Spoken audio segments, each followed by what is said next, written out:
Se presentaron este mediodía los datos de la encuesta continua de hogares correspondientes a la línea de pobreza e indigencia 2024. Se destaca que el 1,2% de los hogares del país se ubica bajo la línea de indigencia, lo que implica el 1,5% de la población, mientras que el 13,4% de los hogares está bajo la línea de pobreza, lo que involucra el 17,3% de la población. Los mayores niveles de pobreza se ubican en Artigas, Rivera y Cerro Largo, y los más bajos corresponden a San José, Flores, Colonia y Maldonado. El grupo de edad con mayores niveles de pobreza en todo el país es el de los menores de 6 años, con una estimación del 32,2%.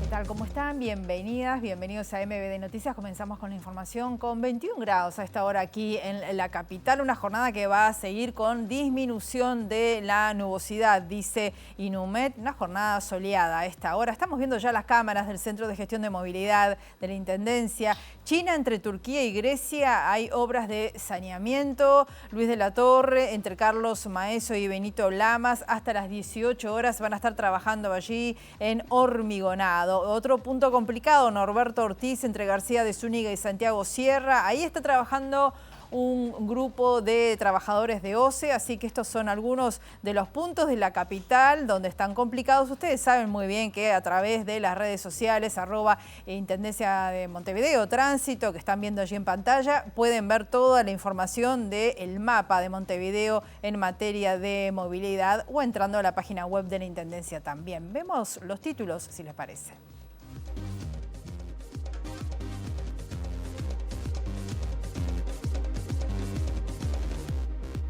La unidad carcelaria número 5, donde se alojan 850 mujeres privadas de libertad, es la más hacinada del país, según lo advirtió la directora del Instituto Nacional de Rehabilitación, Ana Juanche. La jerarca anunció para 2026 la inauguración de un nuevo módulo en la cárcel de Punta de Rieles con capacidad para 900 internas. Desde hoy, los custodias del Ejército Nacional están trasladando las urnas hacia los circuitos de votación para el próximo domingo. El presidente de la Junta Electoral de Montevideo, Martín Prato, recordó que se elige intendente y 31 ediles en cada departamento y el consejo municipal de cada municipio. En el marco del viaje al norte del país, el presidente Orsi participó en la asunción de las nuevas autoridades de la Comisión Técnico Mixta de Salto Grande. El nuevo responsable del organismo binacional, Gonzalo Casaravilla, dijo que la imagen de la Comisión Técnico Mixta está dañada y no van a hacer clientelismo político porque no corresponde.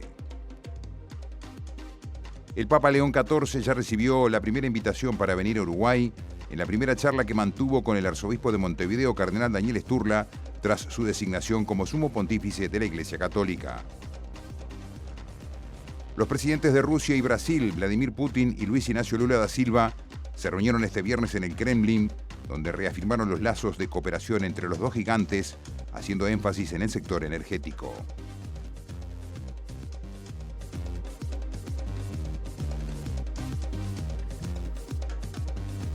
Inicio del informativo, vamos a ir al contacto con nuestro periodista Eduardo Delgado. Información muy importante que ha trascendido en esta mañana. Eduardo, ¿cómo estás? Bienvenido, buen mediodía para ti. Buen mediodía, Rosina, un gusto saludarte. Hace apenas minutos terminó una presentación de los datos de línea de pobreza 2024 y también de la línea de indigencia. Esto con un cambio de metodología, una metodología que se definió en 2017 y que finalmente se conocen los datos en 2024. Estamos hablando del 17,3% de la población bajo la línea de pobreza.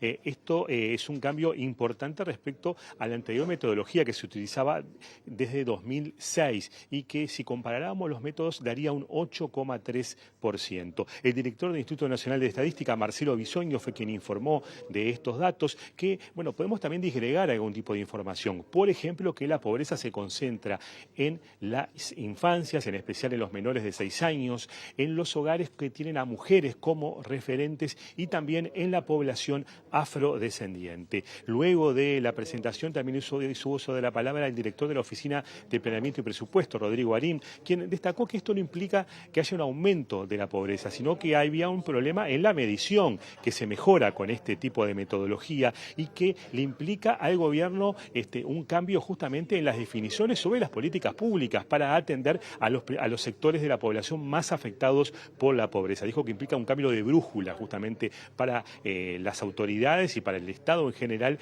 a fin de cómo afrontar y tratar de mejorar estas cifras de pobreza en el país. En minutos vamos a venir con las declaraciones tanto del director del INE como del también director de la Oficina de Planeamiento y Presupuesto.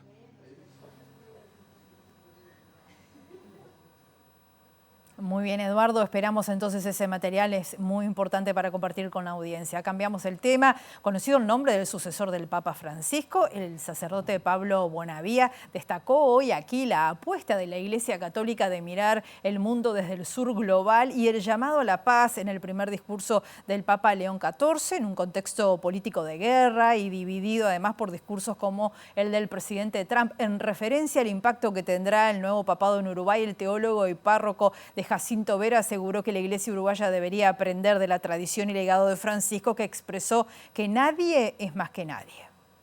El hecho de sentirse latinoamericano era un factor que actuaba en contra de él, porque normalmente intentan diversificar.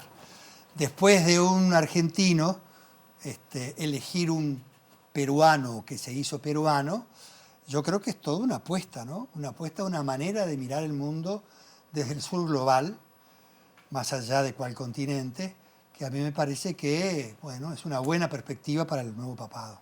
Bonavía destacó el mensaje de paz en el primer mensaje como Papa de León XIV. Este llamado a la paz es muy actual, sobre todo además porque estamos en un permanente clima de guerras y a veces de guerras tremendamente dramáticas y dolorosas. Este Papa cuestiona una manera de presentar el mundo como permanentemente dividido en clases, en países, en culturas, que yo creo que es una perspectiva que está entrando a ganar terreno, como lo vemos en la política de Trump en Estados Unidos, por ejemplo. Consultado sobre los cambios que puede implicar a Uruguay, Bonavía dijo que el desafío que dejó Francisco implica una revisión de las prácticas de relación con los demás. Uruguay no debería tener especiales resistencias, porque la tradición laica de Uruguay, que yo valoro muchísimo, tiene esa ventaja de generar ese sentirse parte, no por encima ni por debajo, sino donde nadie es más que nadie. Y yo creo que la Iglesia uruguaya debería aprender mucho de esa tradición. Y el gobierno de la República Oriental del Uruguay también hizo llegar su saludo al nuevo Papa y jefe de Estado del Vaticano, expresando sus más cálidas y sinceras felicitaciones al nuevo pontífice de la Iglesia Católica, el Papa León XIV, por su designación. Deseamos y auguramos que pueda ejercer una labor que contribuya con la paz mundial y el ejemplo, divulgando buena voluntad, esperanza y solidaridad, generosidad y justicia social para con los más necesitados, dice el comunicado del Ministerio de Relaciones Exteriores. Que la Iglesia Católica cuente por segunda vez con un pontífice nacido y que haya servido en nuestro continente es un hecho histórico para las Américas, concluye el texto. Recibimos ahora a nuestra periodista Abril Mederos con información desde Exteriores. ¿Cómo estás, Abril? Adelante. ¿Cómo estás, Rosina? Buen mediodía para todos y todas. Estamos en la plaza, en la terminal Goes, porque aquí es que se está inaugurando el primero de estos nuevos refugios que van a estar funcionando para el transporte público, y estamos con el intendente de Montevideo, Mauricio Zunino, para que nos cuente un poco sobre esta iniciativa. Zunino, gracias por estos minutos. Bueno, ¿de qué se trata concretamente estos nuevos refugios y cuándo se van a estar implementando los demás? Bien, tenemos un plan de incorporación, de transformación de lo que son los refugios de Montevideo, en algunos casos con incorporación de refugios inteligentes, en otros casos con reparación de los viejos refugios, y vamos a estar haciendo un plan de intervención del 60% de los refugios que hoy tiene Montevideo. Estos refugios inteligentes que vamos a estar incorporando sobre todo en las principales arterias, en las principales avenidas. Ya, si bien optamos por inaugurar aquí, hay uno que está casi en condiciones de ponerse en funcionamiento también, que probablemente esté en el día de hoy o mañana en Boulevard Artigas y Boulevard España. Tenemos otros que están casi instalados sobre la Rambla, algunos sobre 18, dijimos Boulevard Artigas, General Flores también va a tener más. Entonces vamos a estar con esto completando una serie de transformaciones. Nos parece importante porque esto mejora mejora mucho el tema de la confortabilidad, la accesibilidad y la información que se brinda en esto. Tiene muchas cuestiones informacionales sobre las líneas, los ómnibus que pasan, la cantidad de minutos de demora que pueden tener. Esta información también se hace de manera auditiva para personas no videntes, un espacio para poder plantear sillas de rueda también, se gana en autonomía sobre todo para personas con discapacidad. Me parece que eso es importante en esa transformación que queremos hacer con estos nuevos refugios. Bien, ¿cuántos van a ser en total los que se coloquen en esta primera etapa y cuál es el financiamiento? El esquema de financiamiento funciona básicamente donde la empresa que gana la licitación tiene la posibilidad de colocar esquemas publicitarios. A partir de esos esquemas publicitarios financia la propia instalación de refugios.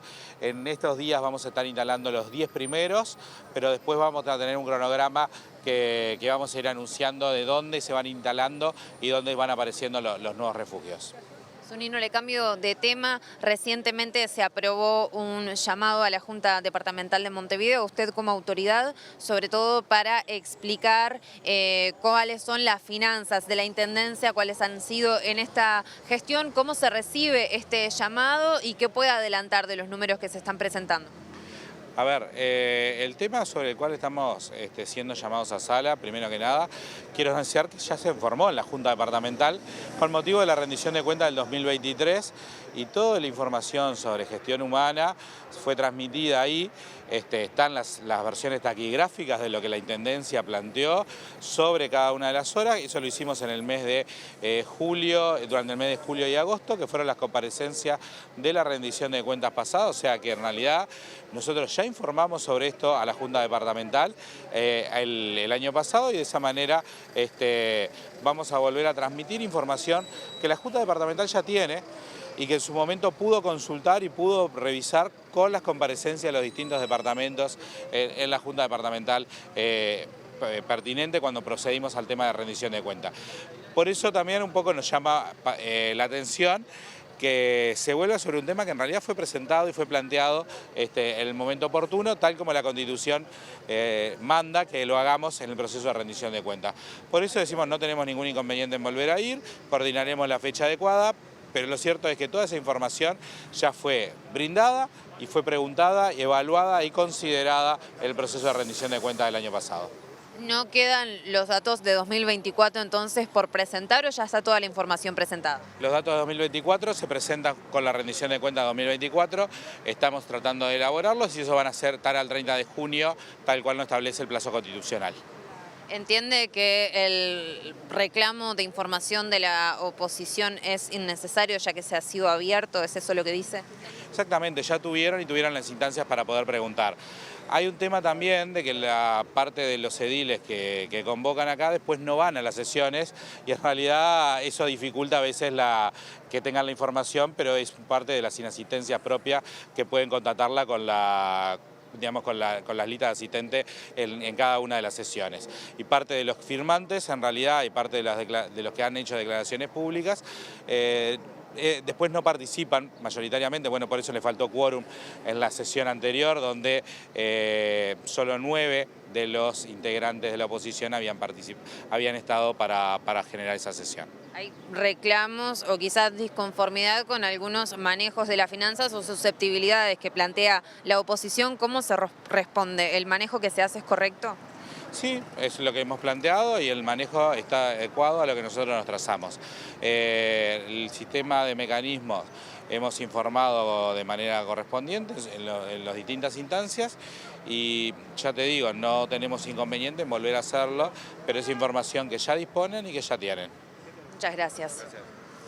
El intendente de Montevideo, Mauricio Zunino, en el marco de esta presentación de los nuevos refugios de ómnibus para el transporte público. Muy bien, muchas gracias, Abril. La directora del Instituto Nacional de Rehabilitación, Ana Juanche, reveló que la unidad carcelaria número 5, donde están alojadas 850 mujeres privadas de libertad, es la más hacinada del país. Anunció que el año que viene se inaugurará un nuevo módulo en la cárcel de Punta de Rieles con capacidad para 900 internas. Juanche participó hoy en esta unidad carcelaria junto al ministro del Interior, Carlos Negro, de un concierto del reconocido contrabajista estadounidense Richard Dobbs Hart, en el marco de una serie de presentaciones para personas justamente privadas de libertad en todo el país. La situación de las mujeres, como es de público conocimiento, es particularmente compleja. En esta unidad están alojadas las mujeres, principalmente es la única unidad de mujeres de todo el país. Hay 850 mujeres privadas de libertad en una institución que tiene capacidad para 340 mujeres. Es la unidad más hacinada de todo el país. A través de iniciativas de asociación público-privada, la administración anterior comenzó la licitación para la construcción de una unidad de 900 plazas en Punta de Rieles, que se inaugurará el año que viene y permitirá descomprimir esta unidad que está tan superpoblada. Luego tenemos realidades de mujeres privadas de libertad en otras unidades del interior y bueno, también debido al crecimiento sostenido de la población penitenciaria y relativamente todavía mayor en el caso de las mujeres privadas de libertad, prácticamente todas las instituciones y sus pabellones destinados a mujeres están con sobrepoblación. Estamos intentando desarrollar un plan de trabajo para dar soluciones habitacionales dignas a las mujeres de todo el país. ¿Cuántas son en total las mujeres privadas de libertad a nivel nacional y cuántos niños y niñas están acá? A nivel nacional son 1.136 mujeres. En esta unidad no hay niños y niñas, hay en la unidad contigua de madres con hijos, hay 50 niños privados de libertad y hay otros 12 niños en otras unidades del resto del país. El presidente de la República, Yamandu Orsi, participó en el acto de asunción de las autoridades de la Comisión Técnica Mixta de Salto Grande.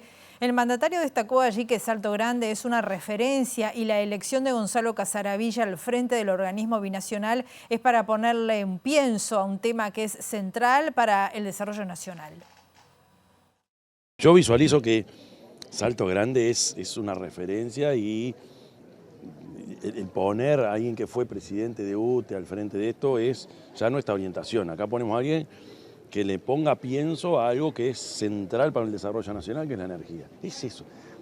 De lo que queda para atrás hablaré con Germán, con Casaravilla. ¿Piensan en sacar gente, echar gente? No está, yo no lo tengo eso.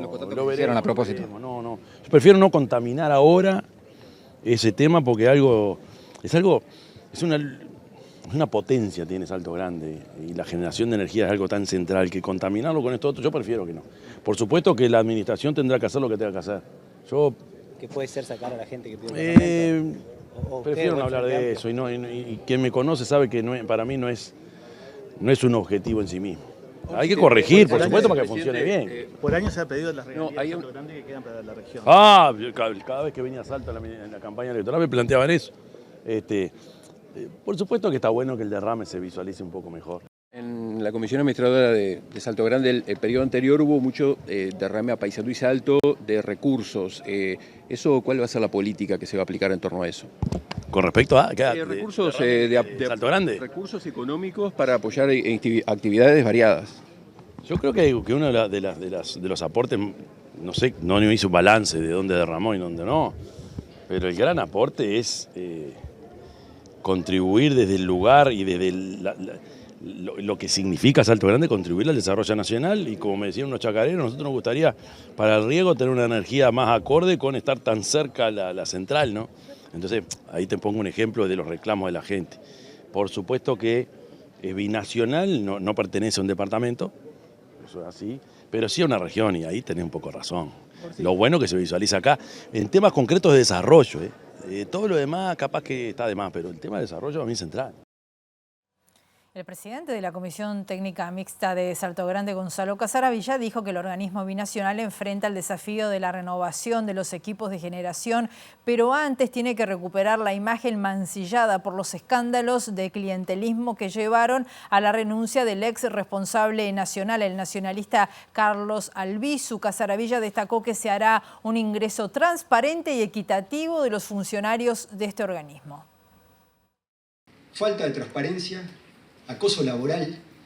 Y dice, pará, ¿qué está pasando? Entonces, eso lo vamos a tener que remontar. Porque tenemos que recuperar esa imagen de que en Salto Grande, en la CTM se hacen las cosas bien. Y que la gente que trabaja en Salto Grande son profesionales, son trabajadores, son empleados, como les gusta decirse aquí. No son funcionarios, yo vengo de la UTE, y los funcionarios acá son empleados. Y acá esto no es una empresa, esto es un organismo, ¿bien? Este organismo tiene empleados que se sienten afectados y la gente tiene una percepción negativa de lo que pasa acá adentro. Eso hay que cambiarlo porque es mentira. Puede haber algunos directores que tomaron algunas decisiones equivocadas. Y de hecho, hasta uno como ingeniero y por formación, ante cualquier situación, trata de identificar de esa situación algo para, entre otras cosas, aprender. Y yo, revisando lo que ha pasado y lo que pasó hasta el 2023, básicamente pudo construir un decálogo de las cosas que no hay que hacer. Las cosas que no hay que hacer. Y eso sirve. Eso sirve para guiarte, para tratar de recomponer un trabajo histórico, binacional, hacia un nuevo destino. Se realizó la segunda reunión de la Comisión contra el Lavado de Activos y el Financiamiento del Terrorismo, presidida por el prosecretario de la Presidencia, Jorge Díaz, con la presencia además de varios organismos. Desde la CENACLAFT señalaron que se impulsarán cambios para mejorar las debilidades que tiene Uruguay en materia de prevención, pero que no serán sustanciales en el corto plazo.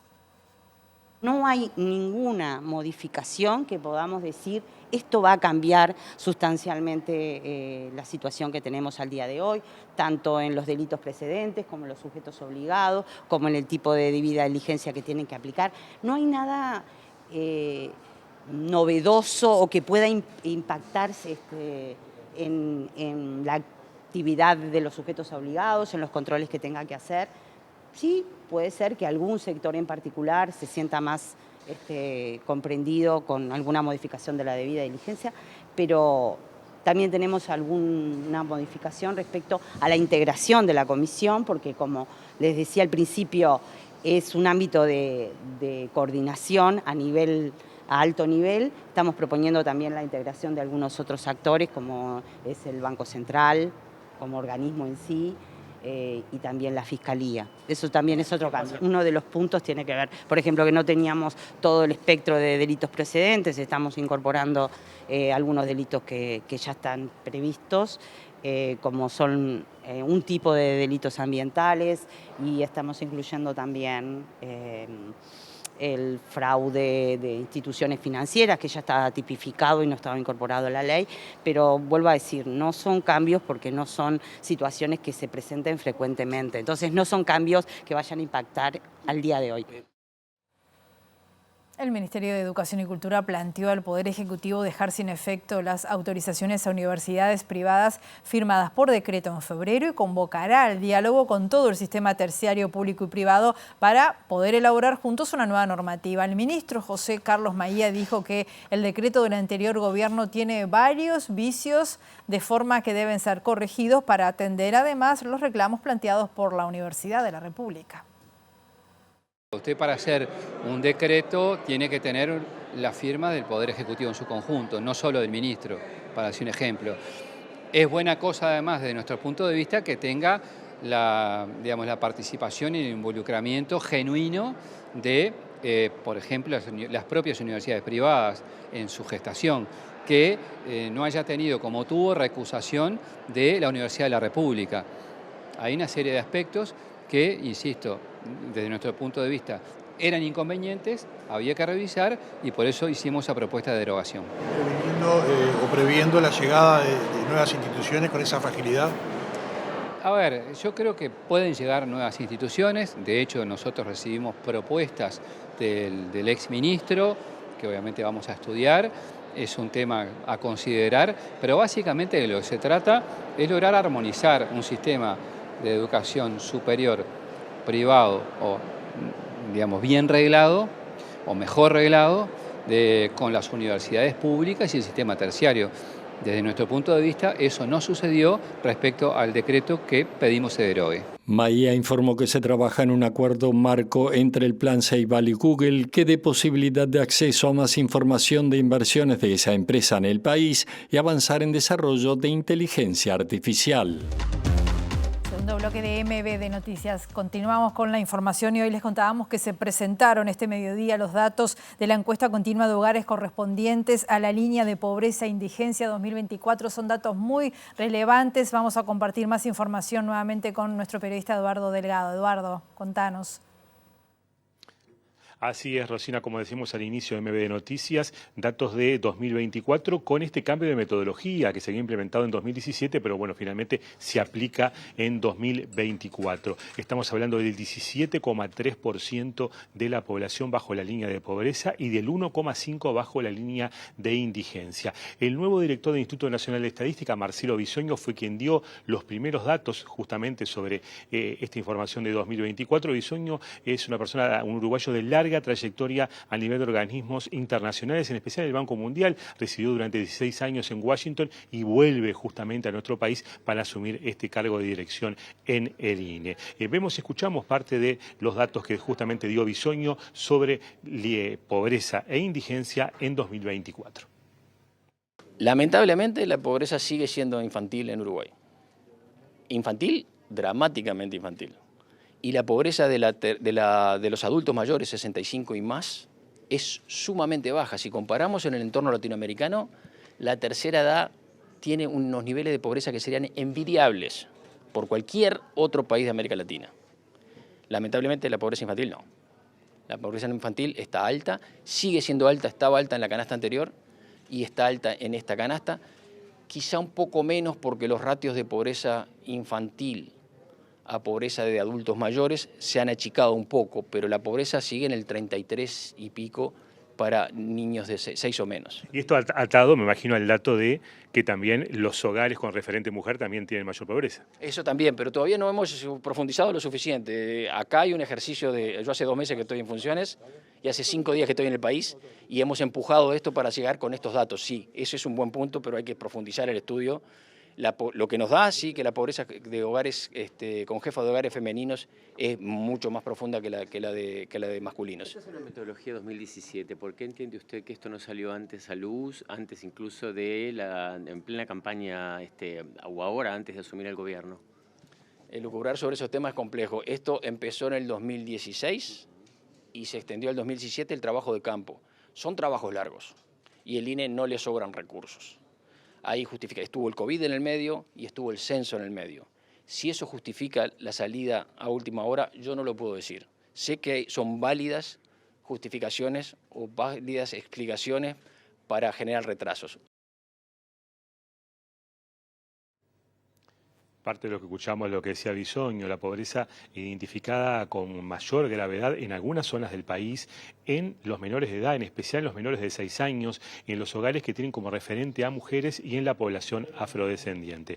Además, también habló el director de la Oficina Nacional de Planeamiento y Presupuesto, estamos hablando de Rodrigo Arim, quien lamentó que esta nueva metodología que se había definido en 2017 no se aplicara con anterioridad. Recordó en ese sentido que recién el 28 de febrero, es decir, un día antes que asuma esta administración, fue que el gobierno anterior, encabezado por Lacalle Pou, informó a nivel público de la metodología, pero no de los datos que son los que se comunicaron en esta jornada.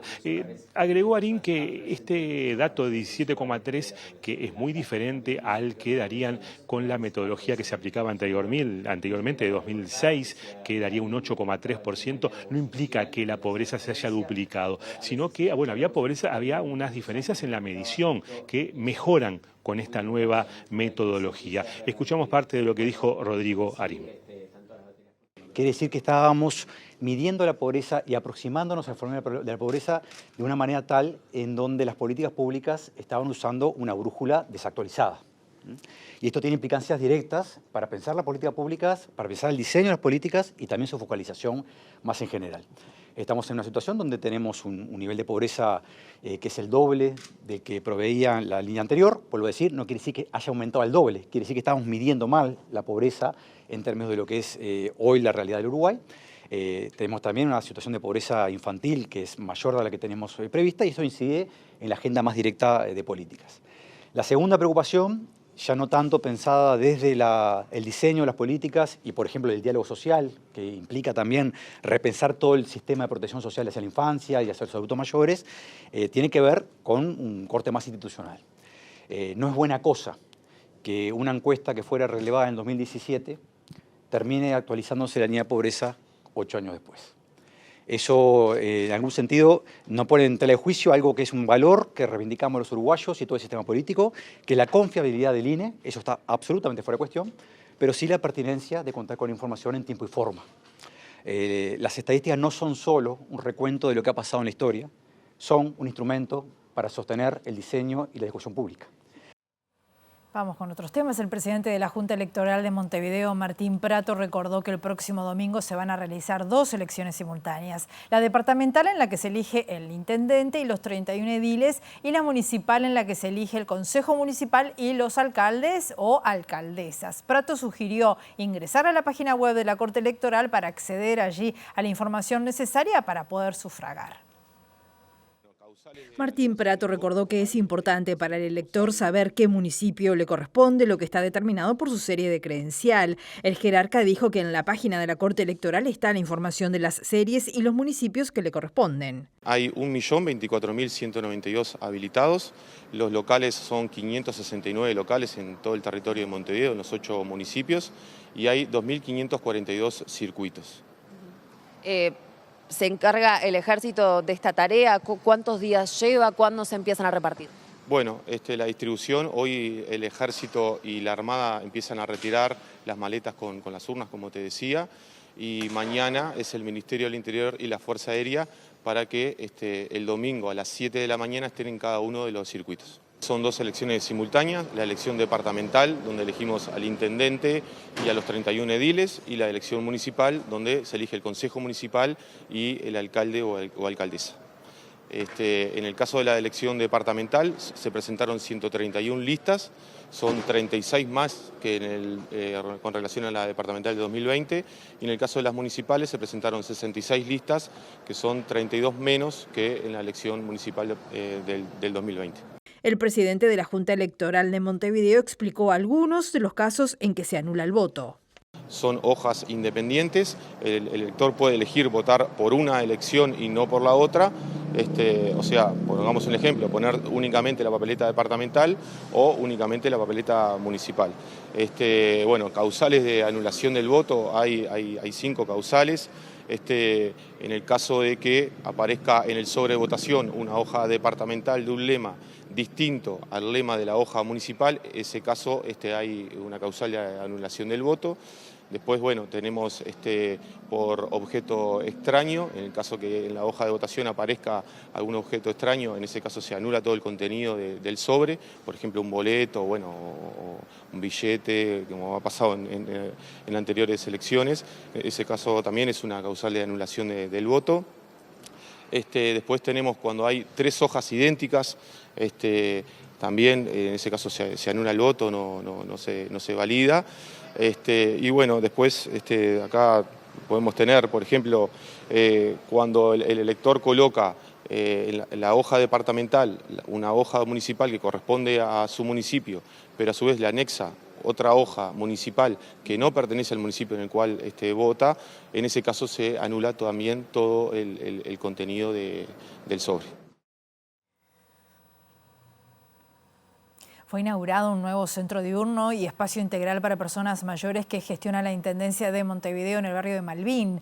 De 13 a 17 horas recibirá un grupo fijo de personas y en la mañana tendrá actividades abiertas y sociales, culturales también, a las que se va a sumar un acuerdo con la UDELAR para trabajar en psicomotricidad con adultos mayores que tengan problemas cognitivos y también talleres de inclusión digital. El centro diurno va a contar con unas 35 o 40 personas, que eso es todos los días de lunes a viernes con diferentes actividades, una merienda incluida. Y en la mañana se va a trabajar con grupos, pero sí, de entrada y salida, no fijo, que pueden ser grupos de 15, 20 o 30 personas. Para inclusión digital nosotros generamos grupos de 25 personas, tenemos la localidad, tenemos las condiciones para justamente dar esos talleres. Y bueno, y lo que se va haciendo es formando grupos, por ejemplo, en la parte de psicomotricidad. Vamos a traer Tai Chi también, porque nos han pedido mucho. Esto es mucho idea con la población, ¿no? ¿Qué necesita, qué precisa? Y bueno, en ese estamos y más o menos pensamos que en la semana van a pasar 200, 300 personas en la mañana y los 40 común del diurno. El 35% de la población mayor vive sola y hay que hacer una lucha contra la soledad, destacó. Telechea dijo que esta es una herramienta que va en ese camino. A través del teléfono 1950 se pide con la Secretaría de Personas Mayores para tener información y anotarse allí para concurrir a las actividades en ese centro diurno. Durante su visita al norte del país, el presidente Yamandú Orsi participó en la entrega en comodato de un predio de la Administración Nacional de Educación Pública al Club Salto Nuevo y se declaró hincha ferviente del fútbol infantil. El secretario nacional del Deporte, Alejandro Pereda, informó que a través de la Organización Nacional del Fútbol Infantil, la ONFI, se van a desarrollar programas para que las instituciones alcancen todo su potencial, aporten a lo educativo, pero también a lo formativo. Hemos desarrollado un montón de programas que hoy, que se ha instalado la nueva mesa ejecutiva de ONFI, estamos tratando de proyectar a nivel nacional y que tiene que ver con el apoyo a las instituciones de fútbol infantil específicamente para poder desarrollar con ellas todo el potencial que las instituciones tienen. Y en ese sentido entendemos que las necesidades, si bien pasan muchas veces por lo que tiene que ver con la infraestructura, muchas veces pasa por poder ponernos de acuerdo como comunidad lo que queremos lograr a través del fútbol y cómo hacemos que esa actividad sea cada vez más educativa, más formativa para los niños y logre el mejor impacto del deporte en nuestra comunidad. Los niños son la proyección hacia adelante de lo que va a ser nuestra sociedad y es importante que entre todos trabajemos por generarles las posibilidades en su formación y estas instituciones cumplen un rol fundamental. Con ONFI ya estuvimos hablando, con la mesa ejecutiva, ya tenemos posibilidades de poder trabajar y apoyar el proyecto que en concreto Salto Nuevo tiene para este nuevo espacio, así que vamos a generar ese vínculo con la mesa ejecutiva de ONFI para que ya puedan empezar a trabajar y puedan recibir apoyo para ese proyecto.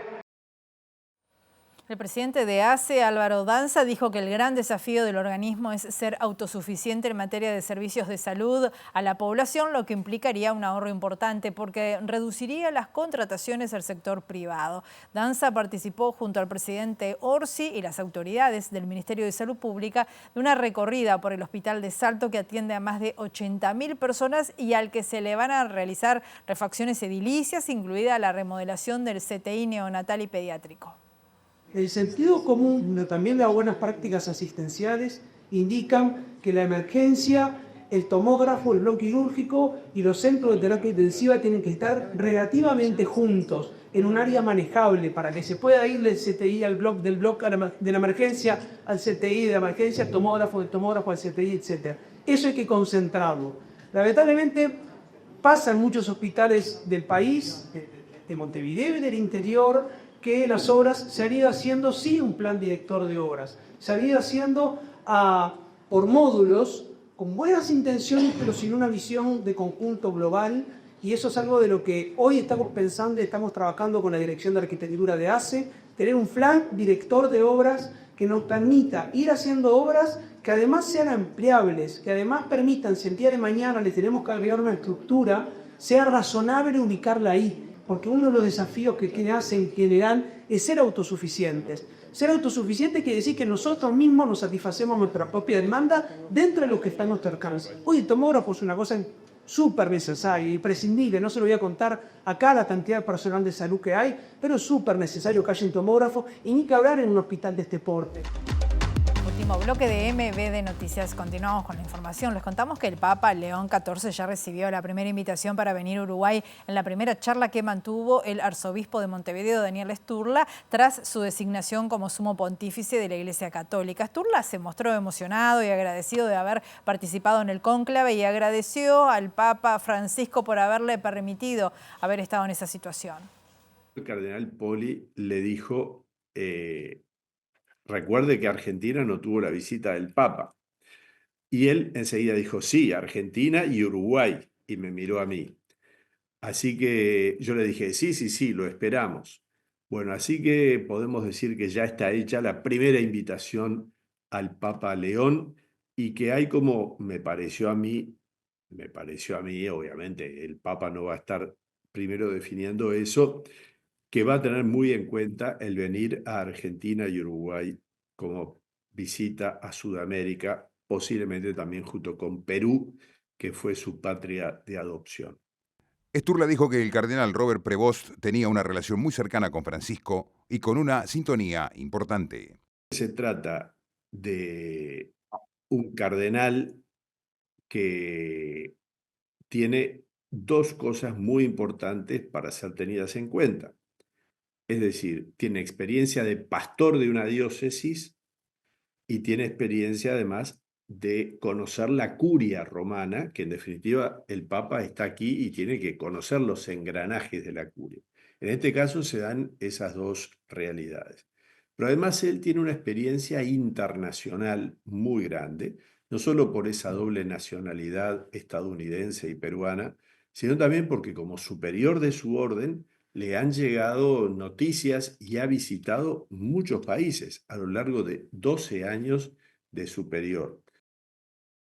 El domingo 18 de mayo será la misa inaugural donde León XIV será instalado formalmente como Papa cuando va a celebrar su misa pública inaugural en la Plaza de San Pedro. Y Robert Prevost celebró hoy por la mañana su primera misa como Papa León XIV ante los cardenales que lo eligieron en la Capilla Sixtina. En su homilía lamentó el declive de la fe ante otras seguridades distintas a las que ella propone, como la tecnología, el dinero, el éxito, el poder o el placer.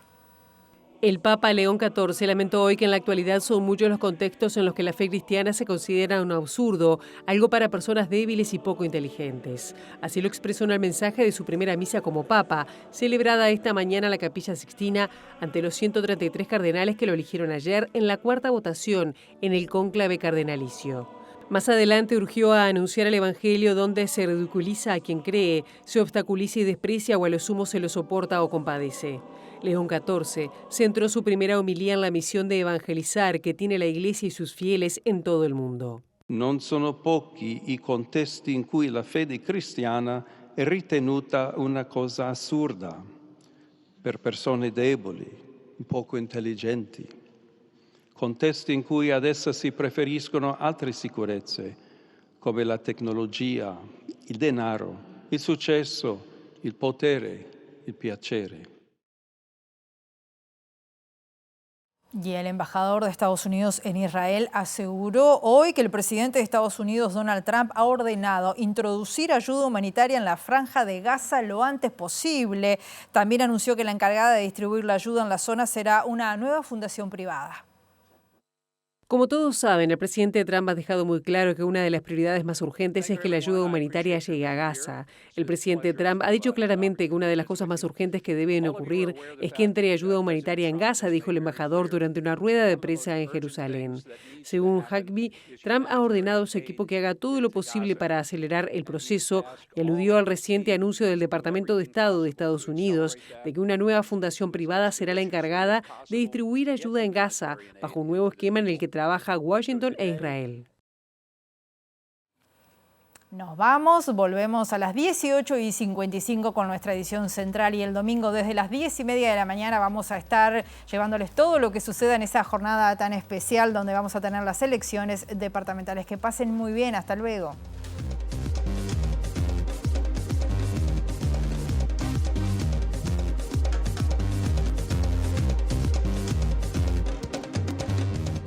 La unidad carcelaria número 5, donde se alojan 850 mujeres privadas de libertad, es la más hacinada del país, según lo advirtió la directora del Instituto Nacional de Rehabilitación, Ana Juanche. La jerarca anunció para 2026 la inauguración de un nuevo módulo en la cárcel de Punta de Rieles con capacidad para 900 internas. Desde hoy, los custodias del Ejército Nacional están trasladando las urnas hacia los circuitos de votación para el próximo domingo. El presidente de la Junta Electoral de Montevideo, Martín Prato, recordó que se elige intendente y 31 ediles en cada departamento y el consejo municipal de cada municipio. En el marco del viaje al norte del país, el presidente Orsi participó en la asunción de las nuevas autoridades de la Comisión Técnico Mixta de Salto Grande. El nuevo responsable del organismo binacional, Gonzalo Casaravilla, dijo que la imagen de la Comisión Técnico Mixta está dañada y no van a hacer clientelismo político porque no corresponde. El Papa León XIV ya recibió la primera invitación para venir a Uruguay en la primera charla que mantuvo con el arzobispo de Montevideo, cardenal Daniel Sturla, tras su designación como sumo pontífice de la Iglesia Católica.